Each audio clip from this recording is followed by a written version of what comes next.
Hey everybody. Illegal immigration has been a huge issue in the United States. Conservatives are against it, and progressives promote it.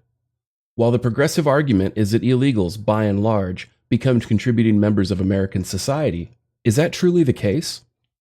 One of Trump's campaign promises in his bid for the presidency was to build a wall on the southern border of the United States to help stop illegal immigration. This has been strongly opposed by progressives. In fact, not only do progressives oppose border controls, they actually support, finance, and promote the illegal trafficking of immigrants into the United States. Now, I've been researching and reporting on these issues for months. In my video, Overthrowing Democracy by Any Means Necessary, I showed how Antifa terrorists are working hand in hand with progressives to illegally traffic immigrants into the United States. In my video, The Southern Poverty Law Center Finances Terrorists, I show how YouTube trusted flagger the Southern Poverty Law Center directly funds Antifa terrorists. Even worse, in my video, U.S. Taxpayers Fund Feminism, Crime, Racism, and the Overthrow of Government, I show how U.S. tax dollars are being unethically misused to promote crime and the destruction of our country. Further, I did a video called The InfoWar and Insurrection Against the United States and its Constitution, where I called out tech giants for mass censorship of conservatives and news outlets, and reported how illegal immigrant gang members were manufacturing ghost guns in the United States. Many of these videos were demonetized. Links to these videos are in the description below. If you want some actual facts on these issues that the mainstream media ignores, then I strongly encourage you to watch them. Also, because YouTube routinely demonetizes many of my investigative reporting videos, if you want to see more of this content, please consider donating $1 a month via Patreon. Now, I do have a Subscribestar account, but they're in the process of finding a payment processor as a direct result of antitrust misconduct by Patreon and PayPal, something I'll be talking about in a future video. You can also support this work by purchasing my book, The Feminist Lie, from Amazon. Give it to a feminist near you. And hopefully, by the end of January, as time allows, I'll be launching a store where you can purchase swag to support my work. Now, even if you can't support this channel through any of these methods, the likes, the video shares, and the subscriptions to my BitChute channel, my Gab account, my Minds account, and of course my YouTube account, all help spread the word. Now, with that info out of the way, let's get started. So, this happened. Have you considered using emergency powers to grant yourself authorities to build this wall without congressional approval? And second, yes, on Mexico, you have? Yes, I have. And I can do it if I want. So you don't need congressional approval to build the wall? No, we can use them. Absolutely. We can call a national emergency because of the security of our country. Absolutely. No, we can do it. I haven't done it. I may do it. But we can call a national emergency and build it very quickly. And it's another way of doing it. But if we can do it through a negotiated process, we're giving that a shot. So is that a threat hanging over the Democrats? I never threaten anybody. But I am allowed to do that, yes. Second question. Called a national emergency.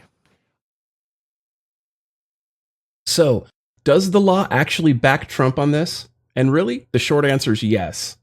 You see, the federal law states, in the event of a declaration of a national emergency in accordance with the National Emergencies Act that requires the use of the armed forces, the Secretary of Defense, without any regard to any other provision of law, may undertake military construction projects, and may authorize secretaries of the military departments to undertake military construction projects not otherwise authorized by law that are necessary to support such use of the armed forces. When a decision is made to undertake military construction projects authorized by this section, the Secretary of Defense shall notify in an electronic medium pursuant to Section 480 of this title the appropriate committees of Congress of the decision and the estimated cost of the construction projects, including the cost of any real estate action pertaining to those projects. So, is this a real national emergency?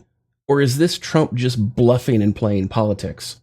Well, I'm going to show you some facts that, for the most part, are being ignored by both the progressive and the conservative mainstream media, and you can judge for yourself. According to Duhame's Law Dictionary, a national emergency is defined as a situation beyond the ordinary which threatens the health or safety of citizens and which cannot be properly addressed through the use of other law. And according to migrationpolicy.org, the most recent publicly available information provided by the Department of Homeland Security on the criminal alien population, the government's official terminology, dates back to a 2012 report to Congress. Based on it, we estimated in a 2015 report that 820,000 of the approximately 11 million people living in the country illegally had criminal convictions. Of these, we estimate 300,000 had a felony conviction, and 390,000 were serious misdemeanors, meaning they have been convicted of a misdemeanor in which they are sentenced to actual custody of 90 days or more. And the Hill goes on to report, the U.S. population is about 328 million. It's estimated that about 11 million, or 1 in 30, are illegal immigrants. Yet criminal aliens account for more than 1 in 5 federal prison inmates. Even assuming a pretty radical margin of error for the sake of argument, that would still mean illegal immigrants are drastically overrepresented among the criminal population. And the actual picture may be worse, since the government says it has no way to be notified of all imprisoned illegal immigrants. The latest information is included in a recent report from the Government Accountability Office. It highlights this figure. From 2011 to 2016, the criminal alien proportion of the total estimated federal inmate population generally decreased from about 25% to 21%. Now, just so we're clear, being in the United States illegally is a federal crime. So, over 800,000 of these 11 million federal criminals, once in the United States, commit and are convicted of an additional crime. Further, it's so bad that more than 20% of all federal prison inmates are illegal immigrants. Yet progressives tell us that illegal immigrants, for the most part, don't commit crimes. Remember, their very presence in our country is a federal crime.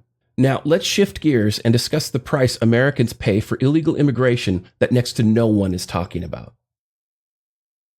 According to Breitbart, more than 7 in 10 households headed by immigrants in the state of California are on taxpayer-funded welfare, a new study reveals. The latest Census Bureau data analyzed by the Center for Immigration Studies, CIS, finds that about 72% of the households headed by non-citizens and immigrants use one or more forms of taxpayer-funded welfare programs in California alone, the number one immigrant receiving state in the United States. In addition to that, let's look at a report from the North Carolinas for Immigration Reform and Enforcement. Now, they state, a report issued in March of 2014, the fiscal burden of illegal immigration on North Carolinians, estimates that about 410,000 illegal aliens resided in the state as of 2013. In addition, there were about 120,000 anchor babies, U.S.-born children of illegal aliens, living in North Carolina who, like other U.S.-born children, may participate in means-tested programs and benefits. These two groups cost North Carolina citizens $2.4 billion per year in extra tax dollars. Among the report's key findings, education for an estimated 32,400 illegal alien students and 80,000 U.S.-born children of illegal aliens, many of whom also require special English language instruction, cost North Carolina taxpayers nearly $1.3 billion annually. Medicaid and uncompensated health care for illegal aliens and their U.S.-born children cost North Carolinians $323 million a year. Law enforcement and criminal justice costs associated with illegal immigration add about $216 million a year to the state's tab. Means-tested social welfare services used by U.S.-born children of illegal aliens add about $79 million in costs each year. Providing basic government services to illegal aliens costs North Carolina taxpayers approximately $212 million annually. Illegal aliens pay about $293 million a year in taxes collected by the state and local jurisdictions. However, that does not offset the outlay, resulting in a net annual loss to North Carolina taxpayers of $1.73 billion. Now, they go on to state, and I'm going to kind of adjust the language here because I'm going to try to avoid YouTube censors and see if they're actually censoring words rather than content. So we're going to do a little bit of an experiment. Our own research indicates 69% of illegal aliens in North Carolina have no health insurance. Less than 2% of the illegal aliens here are picking crops, but 40% are on welfare. There are approximately 1,668 illegal aliens currently in our North Carolina prison system from 90 different countries. There is no way to effectively calculate the costs of illegal alien crime to North Carolina citizens. How do you put a dollar figure on someone who is killed by an illegal alien drunk driver? The DUI court cases of suspected illegal aliens in North Carolina for 1 month, August 2013, equal 5,195. In June of 2012, the numbers were 4,583. That is thousands of chances per month for you or a loved one to be killed by a suspected illegal alien drunk driver every time you leave the house. Child victimization in North Carolina has become epidemic. Since November 2013, NC Fire has been documenting monthly confirmed illegal aliens who were charged with child victimization. These numbers are staggering. Over a period of 11 months, 187 illegal aliens accounted for 665 separate charges of child victimization. We were not able to check every court calendar of every county in North Carolina every day, so those numbers are likely much higher. Sadly, none of these had to occur. These monthly reports can be found at www.ncfire.info under Monthly Child Victimization by Illegal Aliens.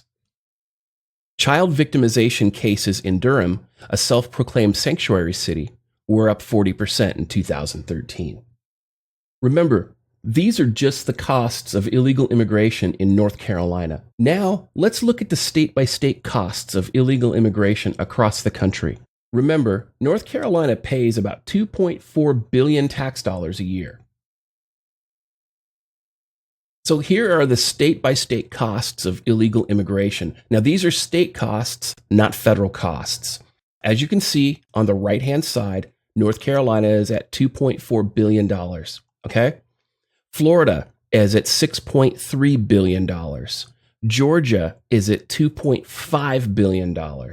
Texas spends a whopping $11 billion. All right. Even places like New Jersey, okay? The small state of New Jersey pays $4.5 billion for illegal immigration every year.